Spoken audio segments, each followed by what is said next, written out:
Good morning students.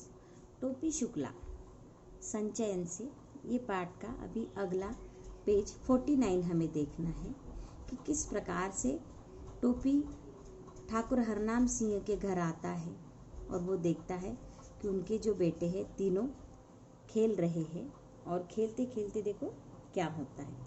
तो इस प्रकार से हमने देखा कि यहाँ पर जो गुड्डू है, गुड्डू पूछता है कि भाई तुम्हारे उसके बराबर का, टोपी के बराबर का, कि तुम्हारे फादर क्या करते हैं और उनका नाम क्या है। तो वो कहते हैं कि भृगुनारायण है।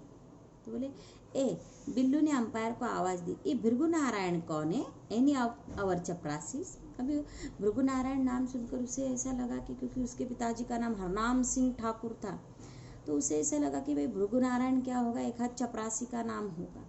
तो देखो यानी उन्हें कितना गर्व था अपने पिताजी के कलेक्टर होने पर।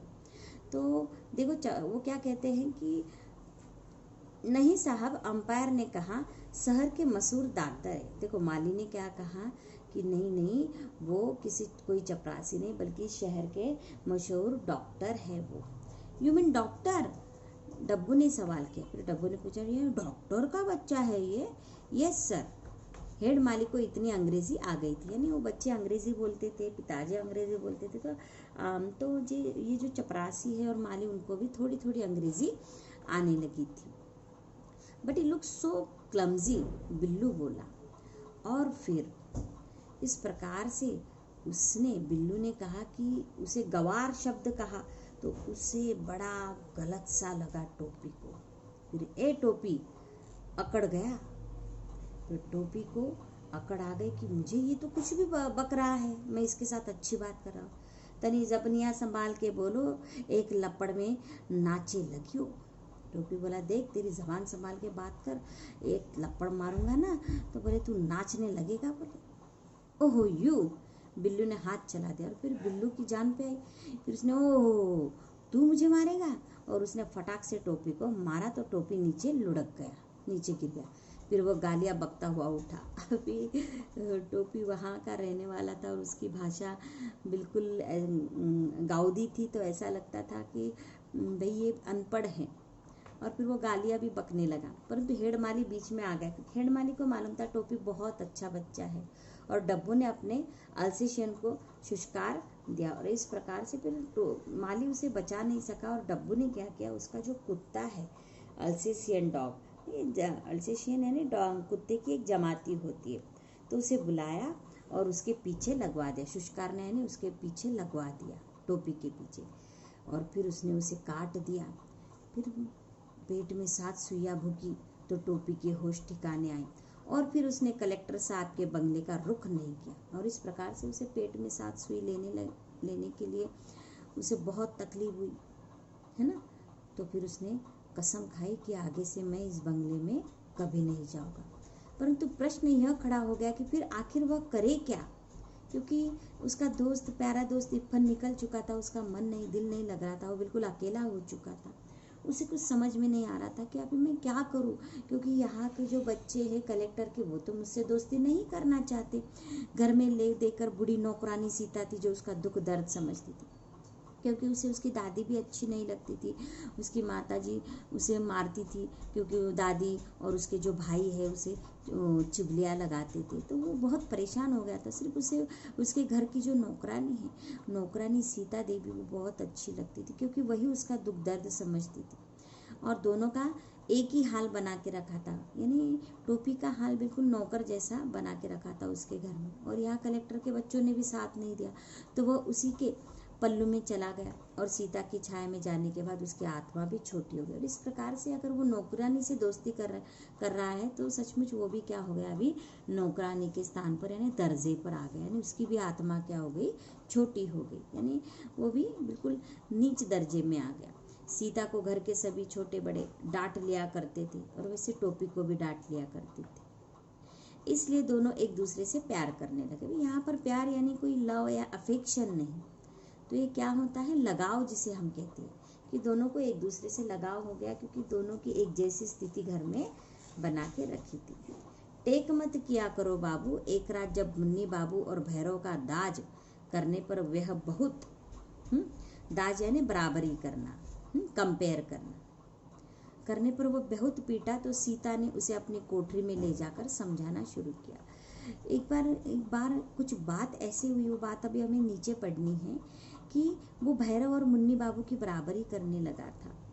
तो परंतु उसका वो बराबरी करना घर वालों को अच्छा नहीं लगा और उसकी पिटाई हुई, उसे बहुत कुछ कहा गया, तो उसको बहुत बुरा लगा। तो ये बात जब सीता को समझ में आ गई तो सीता ने उसे अपने पास रखा, उसे बहुत समझाया कि तू किसकी बराबरी मत किया कर, जो तुझे मिल रहा है उसको ही स्वीकार कर लिया कर।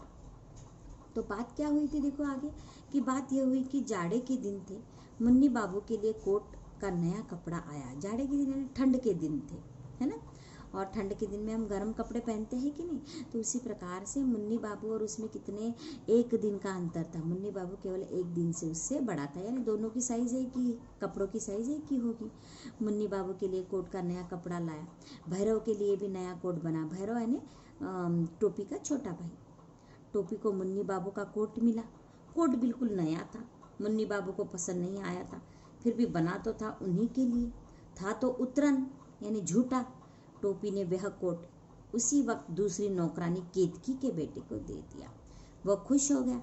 नौकरानी के बच्चे को दे दी जाने वाली चीज़ वापस तो नहीं ली जा सकती थी, इसलिए तय हुआ कि टोपी जाड़ा खाए। तो इस प्रकार से एक बार क्या हुआ कि ये जो मुन्नी बाबू को ना कोट सिलवा के लेकर आए और भैरव को भी। तो फिर मुन्नी बाबू ने कोट पहन के देखा तो उसको अच्छा नहीं लगा, तो उसने वो कोट को टोपी को दे दिया। तो वो नया ही था, परंतु सबसे पहले किसने पहना था, मुन्नी बाबू ने पहना था। और फिर उसके बाद उसने उतार के, यानी जानबूझ के करता था मुन्नी बाबू ऐसा, और फिर उसको उतार कर टोपी को दे दिया गया। फिर टोपी की जान पे आई कि ये तो नया कोट था और ये मैंने पहनना चाहिए था, अगर मेरे लिए था तो इसने क्यों पहन लिया। तो इसलिए वो क्या करता है, फिर चिढ़कर उस वक्त उसकी जो दूसरी नौकरानी है केतकी के बेटे को वो दे देता है। केतकी का बेटा बेचारा खुश हो जाता है क्योंकि गरीब का लड़का है। और वहाँ का उसूल था कि नौकरानी के बच्चे को दे दी गई चीज़ वापस नहीं ली जा सकती।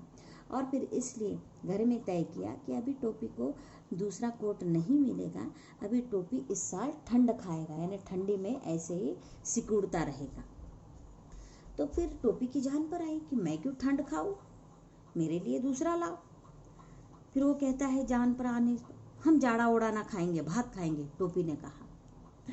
फिर टोपी ने कहा कि मुझे ठंड खाने की कोई ज़रूरत नहीं है, तुम लोग अगर कोट नया कोट पहनते हो तो मुझे भी मिलना चाहिए, मैं तो भात खाऊंगा बोले, क्योंकि जाड़ा खाने की थोड़ी ना चीज़ है, भात खाने की चीज़ है बोले।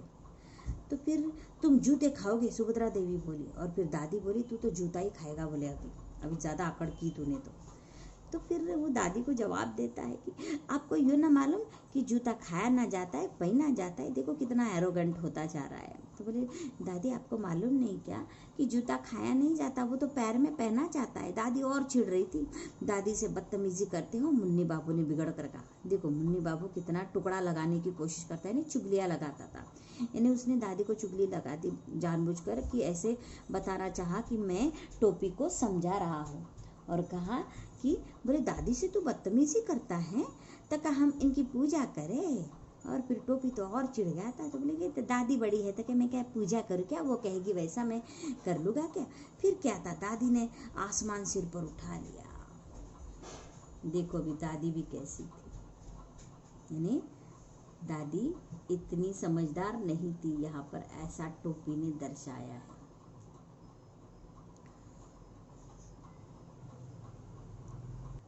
और फिर क्या, जैसे ही दादी ने आसमान सिर पर उठा लिया, यानी घर में वो चिल्ला चोट करने लगी, तो राम दुलारिया ने टोपी की जो माताजी है वो माताजी चिढ़ गई और उसने टोपी को पीटने के लिए शुरुआत कर दी। अभी आज का ये अंक यही तक मैं समाप्त करती हूँ, पेज नंबर 41।